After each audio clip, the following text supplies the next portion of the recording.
bacterii de care să te cureți și mai repede și mai dureros decât de coronavirus. Chiar dacă tu ești asimptomatic, să spunem, boala nu se lipește foarte tare de tine.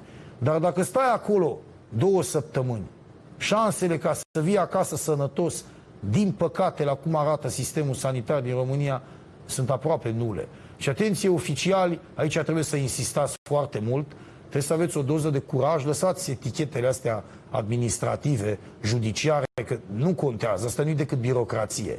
Un om sănătos, un om de ăsta, da, ai 18 ani, te găsesc ăștia pozitiv, nici nu-i sigur că ești pozitiv. Faci 2 teste pozitive în 3 zile, nu mai ai scuze. Ești obligat să te duci la spital. Deși tu n-ai simptome, te simți bine. Ai putea să duci teoretic boala în izolare la domiciliu, așa cum ni s-a promis la un moment dat. Ești internat, Dumnezeu cu mila. Deci acolo nu se știe. Ești sănătos, dar nu trebuie să fii sănătos în sectorul 3 al Bucureștiului. Poți să fii tânăr și sănătos și la Babadag. Da? Ce se întâmplă dacă te duci într-un spital din ăla? Unde colcăie de virus? Șansele să te îmbolnăvești, după aia să dai alte boli în spațiu public sunt enorm de mari. Deci aici se face o mare confuzie la noi. O mare greșeală, ca atunci cu perioada aia de vaccinări.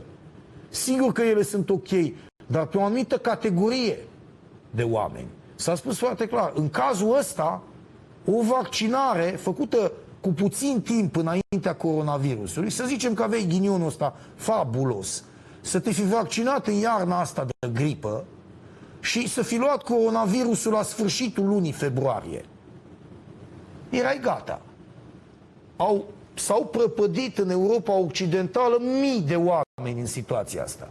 Pentru că, deși vaccinul contra gripei nu era o catastrofă, pentru anumite persoane, încoate, insist, e foarte important. Nu oricine poate să facă asta. Făceau bătrâni și mureau la 3 zile după aia, fără să aibă niciun fel de simptom. Da, se prăpădeau. Nu era util pentru genul ăla de cetățean. Făceai o criză dintre asta, să urca sângele la cap și erai gata. Dacă făceai asta și te prindea coronavirusul într-o perioadă scurtă, te curățai imediat. Pentru că vaccinul respectiv interfera îngrozitor de prost cu tipul ăsta de virus. Deci nu te ajuta absolut deloc.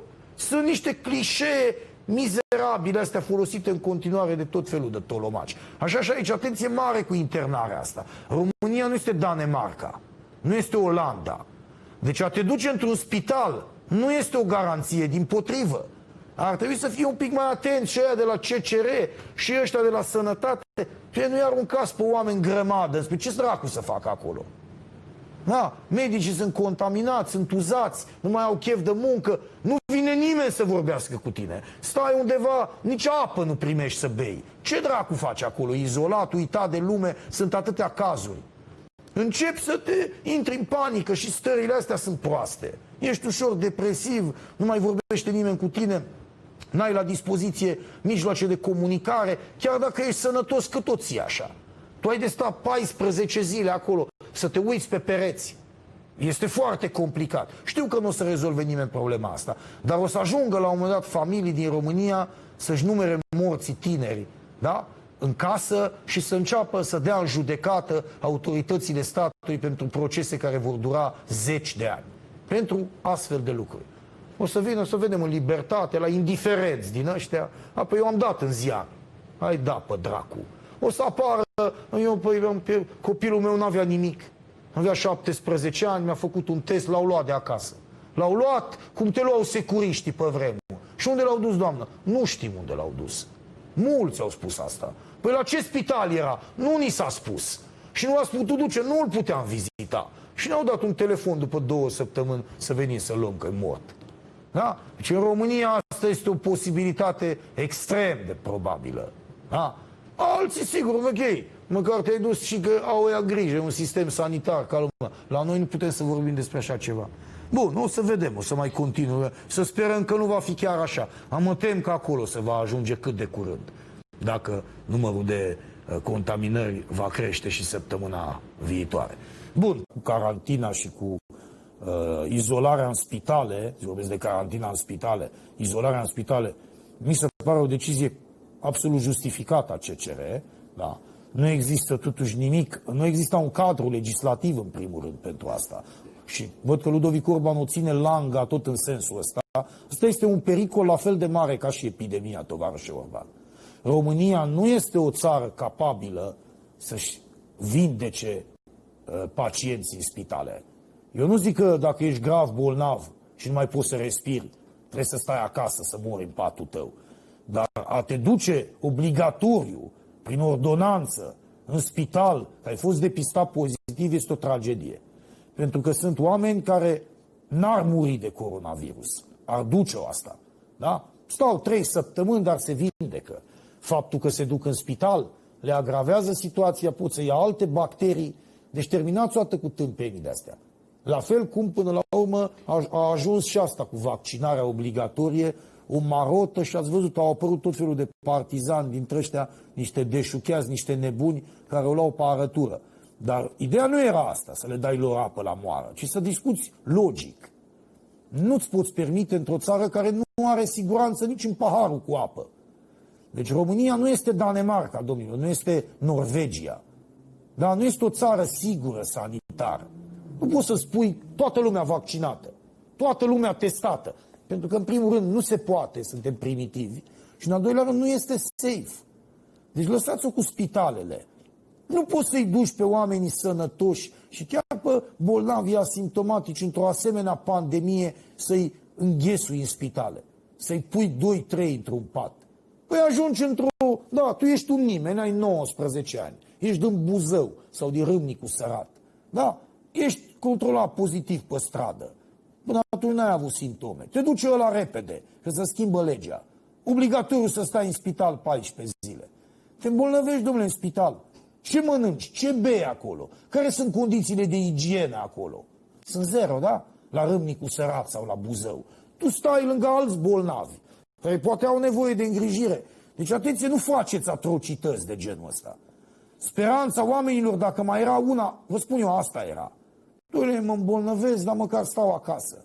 Să mă izolez, nu vedea eu ce o face. Și atunci am mai mare încredere în casa mea, în medicamentele mele, în ăia de lângă mine, decât să mă duc să stau singur, să mă izolez, să mănânc din palma unor medici nespălați, din partea unor imbecili. Ați văzut că erau medici, s-au îmbolnăvit acum pe Timișoara, care ei înșiși nu credeau în existența bolii. Este o catastrofă sanitară. Cum să mă duc într-un spital unde medicul care vine să-mi dea 2 bomboane de alea cu mâna cu care l-a lins câinele dimineața, da, să-mi dea să iau medicamentele din mâna aia nespălată sau din mănușa aia cu care a umblat în 100 de locuri, el nu crede în existența bolii. Cum să mă duc să fiu tratat într-un spital din ăsta? Deci aici e marea dramă. Nu vorbiți fără să vă gândiți înainte. Într-o țară civilizată, da, te execuți. În Canada, dacă e ordin, mă duc, domnule, la spital. Acolo s-au făcut spitale în ultimii 30 de ani. Sistemul sanitar este o prioritate națională, bă. În România, sistemul sanitar nu este o prioritate. Este numai pentru cretini. Niciun om politic nu urma să se doftoricească, să se trateze în spitalele din țara lui în caz de absces dentar. Dar aminte în caz de probleme. Ei știau. Au furat destul, urmau să fure, te citeam zilele trecute, Marian Vanghelie, prostul capitalei. 30 de milioane de euro mită era acuzat că ar fi luat. 30 de milioane de euro i-a dat unul șpagă, bă. Când ai banii ăștia, ne întrebam de unde dracu are ceasurile alea. Bă, cum să mai stai să te doctoricești în țară? Ei toți erau așa, bă. Dacă a luat Marian Vanghelie, i-a acuzat că a luat. 30 de milioane de euro șpagă. Credeți că alții se uitau la el? Sau ziceau, Mariane, ia numără, mă, tu banii ăia, să vedem cât sunt. Nu, da. Când îi numeri, crește și nouă un pic invidia și colesterolul. Vrei să mai faci nimeni măcar un sfert din cât ai furat tu. Da, cum să stai? Deci ăsta, sistemul sanitar, terminați odată, bă, cu spitalizarea. Evident că nu este constituțional.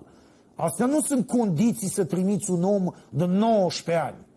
Da, s-a îmbolnăvit omul. Nu credea în COVID. Se informase de la Antena 3. Ai lui erau tolomaci. Da, l-au lăsat la vama veche. Vine acasă și nu mai poate să respire după 2 săptămâni. Dacă l-ai dus la spital, l-ai omorât obligatoriu. El ia un stafilococ, ia ceva de acolo, va duce după el toată viața. Cine îi dă bani înapoi? Cine vine la televizor să spună noi l-am distrus? În țara asta, unde nu s-au judecat procesele de acum 30 de ani, vine cineva să-și ceară scuze că l-a nenorocit pe ăla? Ăla scăpa dacă era într-o altă țară. Stătea ca în Franța, da, unde au scăpat 90% de la ATI. Da, au stat unii 3 săptămâni. 10 oameni îl ridicau. Să știți că nu mai puteți să mergeți dacă stați 3 săptămâni. Deci sunt cetățeni care au început să meargă la vârsta de 60 de ani ca bebelușii. Deci nu mai știi să mergi, o iei de la capăt. Începe viața la 60 de ani. Și spuneau unii, 10 oameni trăgeau de el să le ridice, că nu se mai putea. Așa era de obosit. Dar scăpau. Da, scăpau. În România nu se scapă din așa ceva. Pentru ce să te duci în spital fără nicio... Dacă sunt niște lucruri clare, dacă îi se spune omul, uite unde ești, izolat, uite ce ai de făcut, dar numai în cazul ăsta, altfel este o nelegiuire, bineînțeles. Îl condamn la moarte înainte să moară. Este teribil asta. E ca și cum l-ai îngropat de viu. Bun, e publicitate, dar într-adevăr ne întoarcem.